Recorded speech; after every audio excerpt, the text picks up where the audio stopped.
ওঠো আম্মু, সাহারি খাবে না? আম্মুর এক ডাকেই লাফ দিয়ে উঠে বসে সুমাইয়া। আজকে ওর সাহারি খেতে হবে। কালও সিয়াম রাখতে চেয়েছিল, কেউ ডাকেনি। যখন ঘুম ভেঙেছে, ফজরের আজান দিয়ে দিয়েছে। ও অনেক কেঁদেছে, তাই তো মা বলেছে আজ ওকে ডাকবে। গত বছর সিয়ামে ওর যখন 4 বছর বয়স ছিল, কেউ ডাকতো না ওকে। একদিন ঘুম ভেঙে ও অনেক কেঁদেছে, কাঁদতে কাঁদতে ঠাস করে মাটিতে পড়ে গিয়েছিল। তবে পড়ার আগে ও দেখে নিয়েছে মাথাটা বিছানায় পড়েছে নাকি মেঝেতে। মেঝেতে মাথাটা ঠাস করে লাগলে অনেক ব্যথা লাগে কিনা। তারপর আম্মু একটা সিয়াম রাখতে দিয়েছিল, কিন্তু দুপুরের পর ও আর পারেনি। গোসল করার সময় ঝর্ণার পানি অনেকটা খেয়ে নিয়েছিল। তখন তো ও একা গোসল করা শুরু করেছিল। বের হওয়ার পর দাদুমণি জিজ্ঞাসা করেছিল, খিদে লেগেছে আপু শোনা? পানির পিপাসা লাগে? সরল মনে সময় বলে দিয়েছিল পানি খাওয়ার কথা। দাদুমণির সে কি হাসি! সবাইকে ডেকে ডেকে বলে দিয়েছিল। সুমাইয়া কি আর জানতো নাকি ঝর্ণার পানিও খাওয়া যাবে না? সুমাইয়া খুব রেগে গিয়েছিল। গালটা ফুলিয়ে মুখটা শক্ত করে হতাশ হয়ে আম্মুর দিকে তাকিয়েছিল। ওকে তখন ঠিক রাগী বিড়ালের মতোই লাগছিল। তারপর আম্মু ডিম জল দিয়ে ভাত খাইয়ে দিল। সে আমার রাখা হলো না। হাত মুখটা ধুয়ে খাবার টেবিলে বসলো সুমাইয়া। দাদুভাই এখনো আসেনি টেবিলে। দাদুভাইকে উঠাতে অনেক কষ্ট হয়। একবার বাবা ডাকে, একবার মা, আর একবার দাদুমণি। মা খাবার গরম করে একটা একটা করে বাটি রাখছে টেবিলে। গরুর মাংস আছে আজ, সুমাইয়ার খুব পছন্দ খাবার, তাই মা সাহারিতে গরুর মাংস রেখেছে। ভালো মেয়ের মতো ডাল আর মাংস দিয়ে খেয়ে নেয় সুমাইয়া। কয়েকবার বাবাকে জিজ্ঞাসা করে, আর কয় মিনিট বাকি আছে? দাদুভাই খাওয়ার মাঝেও অনেক প্রশ্ন করেছে। সুমাইয়া কি সিয়াম রাখবে নাকি? ইনশাল্লাহ। ইনশাল্লাহ মানে কি গো? তুমি তো জানো দাদুভাই, ভুলে গিয়েছো? আবার বলো। শোনো, মজা করেও মিথ্যা বলবে না কেমন? ইনশাল্লাহ মানে আল্লাহ চাইলে। আল্লাহ যদি চান আমি সিয়াম রাখবো। আর প্রশ্ন করো না কেমনে। এখনো অনেকটুকু ভাত বাকি, আজান দিয়ে দিলে আর খাওয়া যাবে না। সবাই একসাথে হেসে দেয়। সুমাইয়া রাগ করার মতো সময় নেই, তাই ও খাওয়ায় মন দেয়। খাওয়ার শেষে উজু করে এসে মায়ের সাথে সালাত দিয়ে দাঁড়ায় সুমাইয়া। মাত্র 4টা সূরা জানে সুমাইয়া, ফাতিহা, ইখলাস, ফালাক ও নাস। আর যেসব দোয়া জানে না সেখানে সুবহানাল্লাহ, আলহামদুলিল্লাহ পড়তে থাকেও। আর একটু বড় হলে ইনশাল্লাহ সব দোয়া শিখে নেবে। ভাতগুলো এখনও ঠিকমতো নামেনি। পানিও অনেক খেয়েছে, তাই সিজদা দিতে কষ্ট হয়। মনে পড়ে পেটের 1 ভাগ খালি রাখার কথা ছিল। 1 ভাগ খাবার, 1 ভাগ পানি আর 1 ভাগ ফাঁকা, এমনটাই রাসূল সাল্লাল্লাহু আলাইহি সাল্লাম করতে বলেছেন। 2 রাকাত পড়ে আর পড়ে না। আসলে ওর তো এখনও সালাত পড়ার ফরজ হয়নি। ফরজ হওয়া মানে অবশ্যই পড়তে হবে। সিয়ামও ফরজ না, তবুও রাখতে চাই আজ। কত বছর বয়সে ফরজ হবে মাকে জিজ্ঞাসা করেছিল। মা বলেছিল বড় হলে এ বিষয়ে বলবে। সুমাইয়ার আর কথা বাড়ায়নি। 2 জানলা দিয়ে আসা রোদে চোখের ওপর পড়ায় চোখ কুঁচকে ফেলে সুমাইয়া। ঘড়ির দিকে তাকায়। বাবার থেকে শিখে নিয়েছে ঘড়ি দেখাটা। সবচেয়ে মোটা কাঁটাটা 10-এর কাছে, মানে 10টা বাজছে।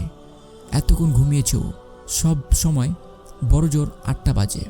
হঠাৎ মনে পড়ে রাতে ও সাহারি করেছে, আজ সিয়াম রেখেছে। আস্তে আস্তে বাথরুমে গিয়ে দাঁতটা ব্রাশ করে নেয়। খুব সাবধানে করে, যেন পানি গলায় চলে না যায়। বারবার করে থুতু ফেলে। বের হয়ে দাদুমণি আর দাদুভাইয়ের রুমে যায়। দাদুভাই পত্রিকা পড়ছে, দাদুমণি নেই, হয়তো এখনো ইফতার সাহারির রান্না জুড়ে দিয়েছে। দাদুভাইয়ের প্রশ্ন থেকে বাঁচতে তাড়াতাড়ি মায়ের খোঁজে বেরও হয়। টাইলস দেওয়ার মেঝেটা দাবার ছক কাটা বোর্ডের মতো। প্রতিটা ছকে মাত্র একবার করে পা ফেলে সুমাইয়া। এটা ওর মজার খেলা।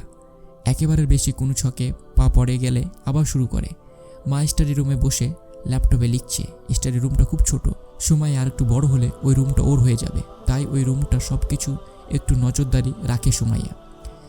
সেদিন ফুফাতো ভাই আরিফ একটু রং পেন্সিল দিয়ে দেওয়ালে দাগ কেটেছিল। সুমাইয়া ভালো মতো বকে দিয়েছে, কিন্তু আরিফ তবু হেসেছে।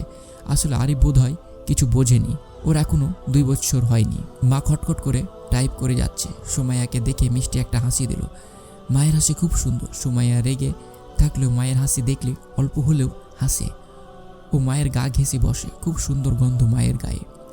কোন ব্র্যান্ডের পারফিউম না, এটা আল্লাহর দেওয়া পারফিউম, অনেক প্রিয় গন্ধ। মা অনেক লেখালেখি করে। মায়ের বান্ধবীরা বলে মায়ের লেখার হাতে নাকি দারুণ। মা বড়দের গল্প লেখে। সুমাইয়ার জন্য একটা বাবুদের গল্পও লিখেছিল। গল্পের নামটাই হাসির, ইকেলি বিকেলি। সুমাইয়া অনেক হেসেছিল গল্পটা শুনে। মা যে এত ভালো লেখে সেটা ফুপিকে একদিন বলেছিল। ফুপি মুখ বেঁকিয়ে বলেছিল, বাচ্চা কাচ্চা আরও থাকলে এসব আজগুবি লেখার সময় থাকতো না। সুমাইয়া না বুঝে মাকে বলে দিতেই মায়ের সে কি কান্না।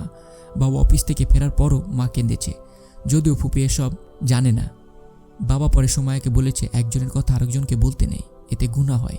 একজনের কথা আরেকজনকে বললে সম্পর্ক নষ্ট করলে নামিমাহা হয়, এটা ভীষণ গুনাহার কাজ।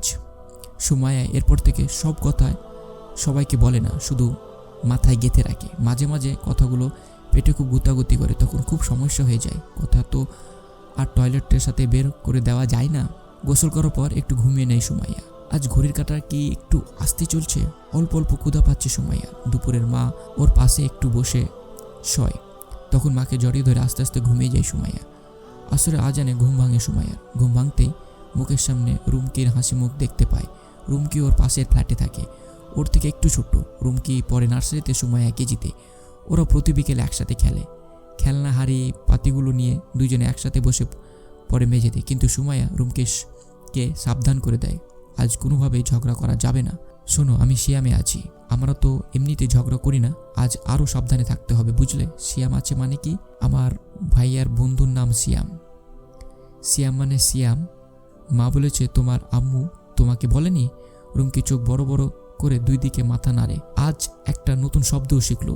এক পাতিলে চা আর এক পাতিলে গোস্ত উঠায় দুজন। সুমাইয়া চুলাটা জ্বলছে নাকি। রুমকির থেকে একটু আগুন নেয়, প্লাস্টিকের চামচটা দিয়ে পাতিলে নাড়তে থাকে, তবুও চামচ গরম গলে যায় না। রুমকির চায়ে পাতা দেয়। এভাবে ওদের মিছিমিছি খেলা অনেকক্ষণ চলতে থাকে। মা ইফতারের আধা ঘন্টা আগে ডাক দেয়। খেলতে খেলতে ভুলে গিয়েছিল ক্ষুধার কথা। তাড়াতাড়ি খেলনার বাক্সে পাতিলি তুলে রাখে। চা আর গোস্তের ঝোল খেলনার বাক্স একাকার হওয়ার ভয় নেই, কারণ সবগুলো ছিল এমনি এমনি রান্নাবান্না। উজু করে নিজে থেকেই ওর প্রিয় স্কার্ফটা পরে নেয় সুমাইয়া, কালোর উপর গোলাপি ফুল ফুল। রুমকিকে নিয়ে খাবারের টেবিলে বসে। একটু চোখে টেরা করে দেখে নেয় ওর সবচেয়ে প্রিয় আলুর চপ আম্মু করেছে কিনা। খাবার নিয়ে এতক্ষণ বসে থাকতে কষ্ট হয় ওর। আজান দিতে এখনও দেরি। দাদুভাই পাশে বসে। সুমাইয়া মনে মনে ভাবে, এই যে এখন 100,000টা প্রশ্ন করবে দাদুভাই। অনেক বোঝাতে সুমাইয়া সব সময় বলে 100,000। ওর মনে হয় এটা অনেক বড় সংখ্যা। সুমাইয়া বলে, তো তোমার নাম কার নামে রাখা হয়েছে? এতদিন উত্তরে মুখস্থ হয়ে গিয়েছিল রুমকির। খুব আগ্রহ নিয়ে বলল, প্রথম নারী শহীদের নাম। শহীদ মানে আল্লাহকে খুশি করতে তার রাস্তায় মারা গেছে। দাদুভাই রুমকিকে বলে, মাশাআল্লাহ। রুমকির মুখটা জলমল করে ওঠে। সুমাইয়ার দাদুভাইকে ওর অনেক ভালো লাগে। সুমাইয়ার কি সুন্দর সময় কেটে যায় দাদুভাইয়ের সাথে। রুমকির বাসায় শুধু ভাইয়া, মা আর বাবা। ভাইয়া সারাদিন প্লে স্টেশনে গেম খেলে, মা তো খুবই ব্যস্ত, আর বাবা রাত করে ফেরে। সুমাইয়া বাসায় এলে যা মজা হয়, সিয়ামরত ব্যক্তির দোয়া কবুল হয়, তাই সুমাইয়া দোয়া করতে থাকে। খুব মায়াবী লাগে তখন যে ওর মুখটা। আজান হতে সবার সাথে সাথে রুমকি আর সুমাইয়া খেজুর তুলে নেয়। রাসূলুল্লাহ সাল্লাল্লাহু আলাইহি সাল্লাম খেজুর দিয়ে সিয়াম ভাঙতেন, তাই লোভনীয় শরবত ছেড়ে খেজুরের মুখে দেয় সুমাইয়া। আজ ওর প্রথম সিয়াম। আল্লাহর ইচ্ছায় সুমাইয়ার সিয়াম রাখতে পেরেছে তেমন কষ্ট ছাড়াই, আলহামদুলিল্লাহ। এই গল্পটা এখানেই। এ ধরনের আরও গল্প পরবর্তী অধ্যায়ে আছে, এবং পরবর্তী অধ্যায়ের গল্পগুলো আরও বেশি সুন্দর এবং শিক্ষণীয় হবে, তাই মনোযোগ দিয়ে পরের এপিসোডগুলো শুনতে থাকবেন।